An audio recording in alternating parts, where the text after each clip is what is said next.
নিখোঁজের ৮ দিন পর থেকে ধানক্ষেতে শরীরের টুকরো টুকরো অংশ পেয়ে পরিবারের আর্তনাদ। গত ৬ নভেম্বর থেকে নিখোঁজের পর পরিবার ও এলাকাবাসী ধারণা করছিল মুস্তাফিজকে জিনে হয়তো নিয়ে গেছে, কিন্তু নিখোঁজের ৮ দিন পর থেকে বাড়ির প্রায় ১ কিলোমিটার দূরে গত ১৩ তারিখ থেকে বিভিন্ন সময়ে তার শরীরের আংশিক অংশ খুঁজে পায়, যার মধ্যে ছিল হাতের কিছু অংশের হাড়, মাথার চামড়া সহ কিছু চুলের অংশ, পায়ের হাড়, নাড়িভুড়ি সহ মাংসের টুকরা।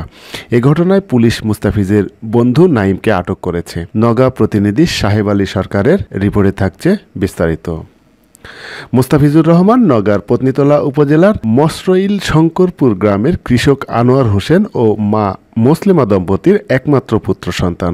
মুস্তাফিজ মধুইল বিএল উচ্চ বিদ্যালয় থেকে এবছর এসএসসি পরীক্ষা দিয়েছিল। ছেলের লাশ খুঁজে না পাওয়ায় পরিবার শরীরের অংশের কিছু হাড়, মাথার চামড়া সহ কিছু চুলের অংশ, নাড়িভুড়ি সহ মাংসের টুকরা ধর্মীয় রীতি অনুযায়ী দাফন সম্পূর্ণ করে বৃহস্পতিবার রাতে। তবে মাঠের ধান খেতে এখনো লাশের বিভিন্ন অংশ প্রতিদিন খুঁজে পাওয়া যাচ্ছে, আর এটা দেখতে প্রতিদিন তার বাড়িতে নামছে মানুষের ঢল। মুসলিমা ও বোন জিন্নাতুনের আর্তনাদ, স্বজনের মুখ আর শেষবারের মতো দেখা হলো না তাদের। এমন নৃশংস হত্যা যারা করেছে তাদের সর্বোচ্চ শাস্তির দাবি করছেন পরিবার। একদিন একটার পর একটা হারাড্ডি আমরা পাচ্ছি, আমরা তার মা বোন, আমরা তো সবকিছু, আমরা কত সাহায্য করবো এগুলা। আজকে আমাদের সন্তান খুন করেছে, কালকে আরেকজনের সন্তান খুন করবে, এই জন্য এরপর আমার সন্তানের আমার বিচার চাই। সন্তানকে কে আমার নিষ্পাপ সন্তান বাড়ি থেকে বের হয়ে যায়, নামাজ পড়েছে, আসরে নামাজ পড়েছে, মাগরিবের নামাজ পড়েছে, আমার ছেলের ওযুই নষ্ট হয়নি, কে আমার ছেলেকে এভাবে হত্যা করলো তার আমি সঠিক বিচার চাই। আমার ছেলের আমি এখনো পুরো লাশ পাইনি, আমার সন্তানের খন্ড খন্ড আমি এ পর্যন্ত কুড়াতেই আছি 12 দিন ধরে। কোন বাবা মা সহ্য করবে? তোমরা সঠিক বিচার দাও।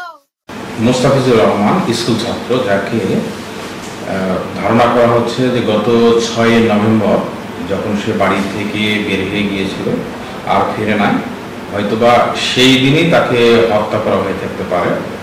আর এর ডেড বডি পাওয়া গিয়েছে ধান খেতে, আপনারা জানেন, গত ১৩ তারিখে, অর্থাৎ ৭ দিন পরে। তো সাধারণভাবে এই ৭ দিনে তার ডেড বডিটা কিন্তু পচে গিয়েছে। তো এখানে যে জিনিসটা আমরা লক্ষ্য করেছি যে তার ডেড বডির এক একটি অংশ এই ধান ক্ষেতের এক এক জায়গায় ছড়ানো ছিটানো ছিল এবং ডেড বডিতে মাংস ছিল না। তো এটিতে প্রাথমিকভাবে আমাদের কাছে যেটা মনে হয়েছে, হয়তোবা তাকে মেরে তার দেহের অংশগুলো খণ্ড খণ্ড করে বিভিন্ন জায়গায় ছড়ানো হয়ে থাকতে পারে। আবার একই সাথে এটি যেহেতু এই এলাকায় এখন শিয়ালের বিচরণ আছে রাত্রিবেলা, ডেড বডি যখন পচে গিয়েছে, শিয়ালও এইটাকে কামড়িয়ে বিভিন্ন জায়গায় নিয়ে যে ফেলাইয়া দিতে পারে।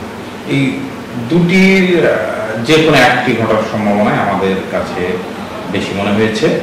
আমরা এই বিষয়টি নিয়ে জেলা পুলিশ অত্যন্ত গুরুত্বের সাথে এটি তদন্ত করছি। ইতিমধ্যেই এটির সাথে জড়িত সন্দেহে তার এক বন্ধুকে আমরা গ্রেফতার করেছি, তাকে প্রাথমিক জিজ্ঞাসাবাদ করা হয়েছে। আমরা বেশ কিছু ক্লু পেয়েছি এই হত্যাকাণ্ড সম্পর্কে। আমরা তার রিমান্ডের প্রেয়ার দিয়েছি। তাকে রিমান্ডে পেলে, তাকে অধিকতর জিজ্ঞাসাবাদ করলে হয়তোবা এই হত্যাকাণ্ডের আমরা ক্লু উদ্ঘাটন করতে পারবো এবং এইটি সম্পর্কে আমাদের একটা স্বচ্ছ ধারণা চলে আসবে যে আসলে কি ঘটেছিল।